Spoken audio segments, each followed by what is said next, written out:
Graça e paz, amados. Pastor Luiz aqui, da Igreja Antioquia de Realengo. Diante de mais uma polêmica envolvendo o dia de hoje, 5 de julho de 2026, dia em que está marcado um jogo da Copa do Mundo da Seleção Brasileira, oitavas de final, Brasil e Noruega, exatamente num horário, num dia em que é de costume e de tradição, é de comum acordo em que as igrejas se reúnam para adorar a Deus, para estar em comunhão e glorificar o nome do Senhor. E surgiu a polêmica aí nessa última semana, se fecha a igreja, se cancela o culto, se muda o horário do culto, se está pecando quem faz isso, se está errado quem está certo, enfim. Eu preciso, me vi impelido de trazer aqui um posicionamento, e eu sei que é inevitável que eu seja julgado, que eu seja rotulado aqui com esse vídeo, mas não tem problema. O meu propósito aqui é fazer uma referência, é gerar um sinal de alerta, é ser ainda que uma pequena gota no oceano da internet, ser um sinalizador para algo que está acontecendo e algo que virá também. Nós precisamos entender o momento da igreja, nós precisamos entender o que é o mundo e o que é a adoração, e qual o tempo que nós estamos vivendo como igreja, qual o tempo profético, o que está acontecendo, e a gente precisa avaliar muitos pontos, a gente precisa considerar muitas situações para poder entender a decisão, para compreender qual decisão que a gente precisa ter numa situação que parece irrelevante para alguns, muito séria para outros, mas a gente precisa entender o que está em jogo. Será o hexacampeonato ou será a identidade da igreja? Então vamos lá. Primeiramente, a nossa igreja, de comum acordo, teremos a nossa ceia, como de costume, às 18 horas. Aí o Brasil já vai ter jogado 45 minutos do primeiro tempo, né? Eu, como pastor, já estarei na igreja bem antes disso. Eu sempre chego às 5 horas no dia de domingo, ajudo o pessoal do louvor, enfim. Eu não vou ver o jogo hoje, e esse é o meu posicionamento, assim como muitos pastores, principalmente os irmãos da igreja presbiteriana, algumas Assembleias de Deus também, aqui na nossa comunidade, o que é do meu conhecimento, apenas uma igreja vai ter o culto normal, no horário normal, enfim. Eu não quero aqui estabelecer juízo, eu não quero estabelecer nenhum ponto de condenação, mas eu preciso fazer um alerta, eu preciso fazer aqui uma sinalização, tá? O que é mais importante para aquele que nasceu de novo? A gente está falando de um jogo de futebol e a gente está falando de um culto de adoração. Isso ficou em xeque essa semana, mas eu acho que não deveria. Tem gente que está afirmando que quem vai abrir a igreja, quem vai permanecer no culto, vai para a igreja para poder fofocar de quem não vai. Não, vamos lá. A Bíblia, ela identifica o mundo não como o planeta Terra. O mundo é um sistema. O mundo jaz do maligno, afirmou Jesus, né? Então ele é um sistema governado pelo maligno. Por quê? Deus deu isso para o maligno? Deus deu essa autoridade? Não. Quem deu foi o primeiro homem e a primeira mulher lá no Éden. Foi entregue. A autoridade de governar a terra e sujeitar estava nas mãos de Adão, né, e de Eva. E eles, a partir do momento que eles obedeceram à serpente, eles entregaram o governo, né? A serpente, que é o maligno. Então, a gente precisa entender mundo, e eu não estou fazendo aqui referência com o nome Copa do Mundo, tá? Eu estou falando mundo, sistema. Há um sistema que impera no mundo inteiro, é invisível, né? Espiritual, e ele governa a humanidade, ele define cursos, ele define emoções, ele define prioridades o tempo todo para a gente. A Igreja de Cristo, ela é chamada como a coluna e firmeza da verdade. Sendo assim, a gente entende também, pelas palavras de Jesus, que o diabo é o pai da mentira. Então, esse mundo que jaz do maligno, ele é governado pelo maligno através da mentira. E a igreja, como disse o apóstolo Paulo, ela é a coluna e a firmeza da verdade.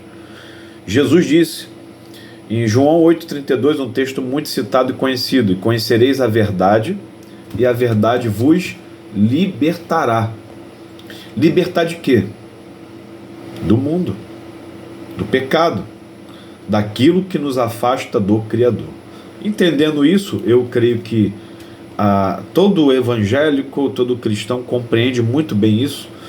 A gente lembra também que João disse que nós temos a fé que vence o mundo, vence o sistema. Então a igreja, ela é a única com autoridade de quebrar o sistema. Eu sei que tem muita gente chamando de sistema aquilo que não é o sistema. Falando de política, sei lá, falando da mídia, impérios, governos. Não, o sistema, ele é invisível. E ele é identificado pela sua influência anticristã. Tudo que se levanta contra Cristo. Então, qual é o propósito de adorar a Deus? É cumprir aquilo para o qual nós existimos. Qual é o propósito de mudar a nossa adoração? Vamos lá, qual é o valor de um jogo que a gente sabe, né, que faz parte do sistema, haja vista os rituais de consagração da abertura, das festas de abertura, haja vista a manipulação, haja vista o controle em cima de um esporte, o entreter. E nós vivemos hoje uma geração de igreja que ela valoriza mais o entreter e vê como liberdade, a liberdade de entretenimento, para o entretenimento. E a liberdade que a Bíblia nos fala é sobre a liberdade para não pecar quando tudo favorece o pecado. É a liberdade de adorar quando tudo favorece que a gente não adore, né? Então, quando eu falo tudo, é tudo mesmo. Situações ruins, circunstâncias, problemas. Nós temos liberdade para adorar ao Senhor, independente do que a gente está vivendo. Então, a Copa do Mundo, o Brasil jogar hoje, não é um motivo relevante à altura que me faça tomar uma decisão de mudar o horário do culto. Paulo explica isso em 1 Coríntios 7. E aí tem as situações que eu também não quero julgar, de igrejas que estão em contextos em que vai ser mais difícil os irmãos chegarem no horário, porque o Uber vai ficar mais caro. Eu entendo isso, irmãos. Isso aí não está em pauta aqui, né? Locais que ruas vão fechar, não vai ter transporte público, né? Nesse sentido, eu não vejo problema se a real motivação de alterar o horário do culto for essa, tá? E aí só Deus que julga, né? Quem está falando aqui, quem me conhece de perto, sabe que eu sou um pastor que amo esporte, trabalhei com técnicas evangelísticas através do esporte, a técnica chamada O Babalo, desenvolvida na Copa de 2010. Eu amo esporte, Eu amo futebol, eu gosto de vôlei, eu gosto de basquete, sou karateca, sou atleta de karatê, no momento parado devido a uma lesão. Fui segundo do ranking de 2023 da Federação Fluminense de Karatê. Eu amo esporte. Eu não vou ser hipócrita de dizer que eu gostaria muito de ver o jogo hoje, mas como cristão e como alguém que adora o Senhor, que conhece o prazer da adoração, que não é uma adoração religiosa apenas, eu devo dizer que eu quero mais adorar ao Senhor do que ver o jogo. É uma questão de valores. Se você está diante de um convite, de estar num restaurante que te dá duas opções, o que você quer comer? Né? Você só pode escolher aqui, ou churrasco ou comida japonesa. Você na hora você vai ver o que vale mais para você, para o seu paladar. Né? Eu preferiria, claro, churrasco, claro, com certeza. É o meu gosto. Mas comparando, se é que eu posso trazer uma comparação sobre esse assunto, eu gosto de ver futebol, torço para que o Brasil ganhe, né? Mas eu creio que o Brasil vai ficar um bom tempo sem ganhar a Copa do Mundo, né? E isso é bom para a nossa sociedade, e eu vou explicar por que depois, né? Mas entre uma coisa e outra, eu gosto mais de estar na igreja, eu gosto mais de ministrar ao Senhor, eu gosto mais de pegar ali o meu violão e tocar para o Senhor. Isso é um prazer para mim. Eu gosto de ouvir os irmãos falar, compartilhar, eu gosto de estar ali naquele ambiente, como o salmista disse, e hoje vale muito essa expressão do salmista, mais vale estar na sua casa do que em qualquer outro lugar, né? Então isso precisa ser resgatado na nossa geração, porque a gente está sendo desafiado e a gente está dormindo na questão daquilo que tem mais valor, do que é entretenimento. E quem se posiciona da forma como eu estou falando aqui está sendo julgado na internet como religioso. Mas talvez eu sou o religioso que não vê problema em cancelar o culto, porque para mim todos os domingos eu estou indo lá religiosamente. Eu já estou sem o prazer de adorar, eu já estou sem fome de Deus, eu já estou sem a graça que me faz vislumbrar em contemplar o Senhor quando eu fecho os meus olhos. Eu já me perdi disso. Então, para mim, que me perdi da adoração, da consciência de adoração, da minha expressão de louvor, para mim que já me perdi isso, eu virei um religioso porque eu estou indo para a igreja por tantos motivos, que não é adoração, que não é prestar o meu culto. Eu já me perdi disso, desse contexto todo, né? E para mim não tem problema em cancelar o culto e botar o telão na igreja e ver o jogo do Brasil. Eu já perdi, eu já sou um religioso. Mas eu acredito muito que religioso é aquele que faz por uma obrigação, aquele que está na igreja movido por culpa, por ameaça. Religioso é aquele que Jesus coloca como sepulcro caiado, que por fora está bonito demais e por dentro está vazio. Mas se você é um adorador, você não consegue escolher entre uma coisa ou outra. E eu gostaria de deixar aqui o que Paulo fala em 1 Coríntios 7. Ele traz o valor de tudo que é no mundo, né? O conselho de Paulo para a nossa geração, e ele fala no versículo 29 do capítulo 7, ele quer dizer que o que quero dizer é que o tempo é curto. Primeira coisa que ele diz, o tempo é curto. E de agora em diante, por que o tempo é curto, irmãos? Porque nós estamos, nesse exato momento, vivendo uma atividade profética na Terra, na humanidade, no mundo espiritual. O tempo é curto. Desde essa época aqui, essa dispensação nos traz a emergência de que não há mais tempo. E de agora em diante, aqueles que têm esposa vivam como se não estivessem. Paulo, no contexto desse capítulo, ele fala das questões de casamento. Mas, nesse momento aqui, ele abre uma pausa para abranger outras questões. Aqueles que choram como se não chorassem, os que estão felizes como se não estivessem, os que compram como se nada possuíssem. Olha aqui, isso aqui trata de importância do que está no coração. E os que usam das coisas desse mundo como se não usassem. Gosto de esporte, gosto de futebol, mas é como se não fosse nada para mim. Essa é a realidade do adorador. Eu prefiro estar na casa do Senhor, sem nenhuma hipocrisia, irmãos, sem nenhuma religiosidade. Eu não quero hoje estar na igreja por medo de Deus, eu não quero hoje estar na igreja para me sentir assim, poxa, a minha igreja é melhor do que as outras porque eu não cedi à tentação. Não vejo assim também. O meu sentimento é levantar uma bandeira, levantar um sinal, e esse vídeo é para isso, é levantar uma sinalização para que haja um despertamento sobre essa questão. Eu sei que tem gente que ainda não amadureceu na fé para entender isso, que ainda não tem essa consciência, e tudo bem.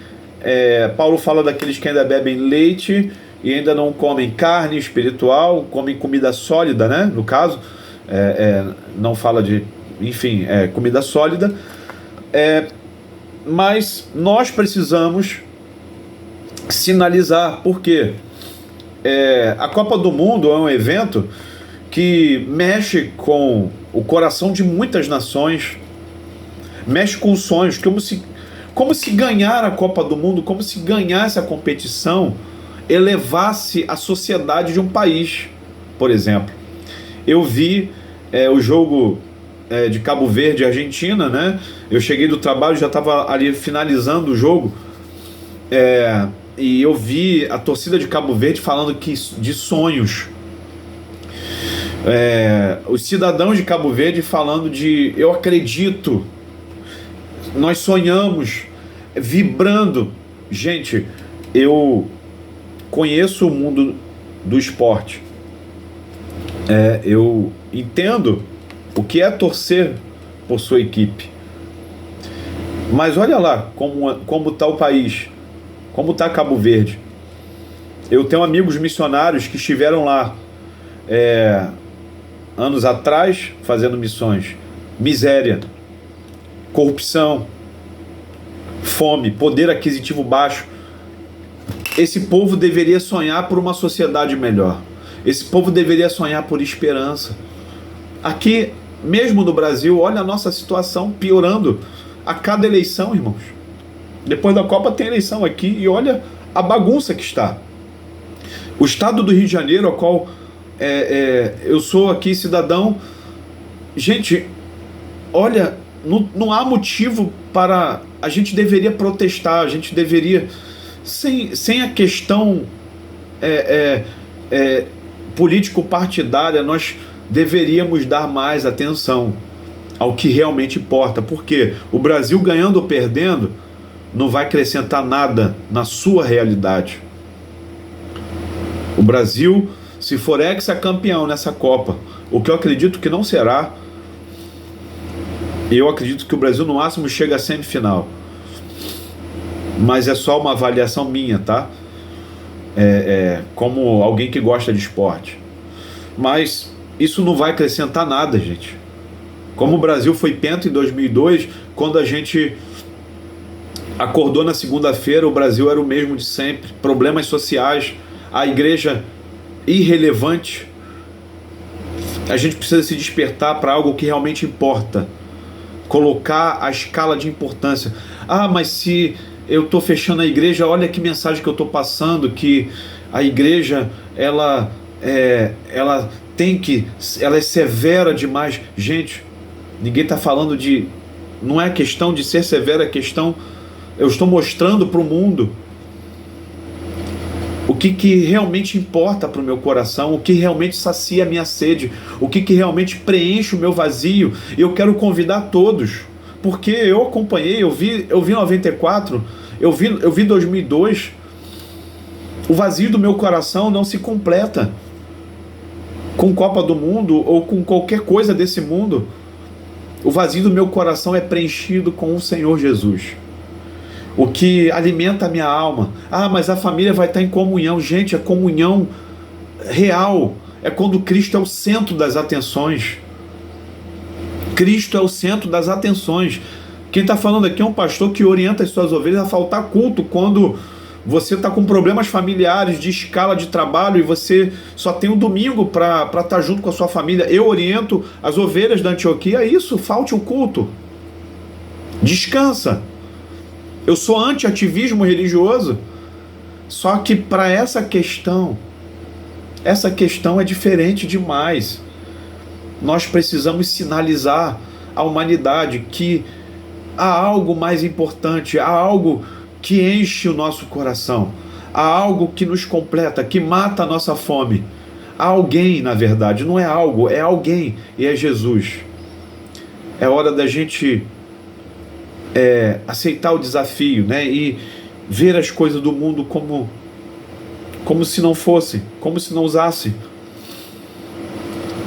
Que o Senhor desperte o seu coração, que o Senhor te traga fome novamente para as coisas do Senhor, que o Senhor te conduza a essa fome de estar na presença de Deus, fome de adorar, que não seja apenas música, que não seja apenas uma palavra, mas que seja aquilo que te complete, a ponto de você tomar decisões radicais, movido por amor em direção a Cristo, e ser um fator de diferença nessa humanidade. Que Deus te abençoe em nome de Jesus.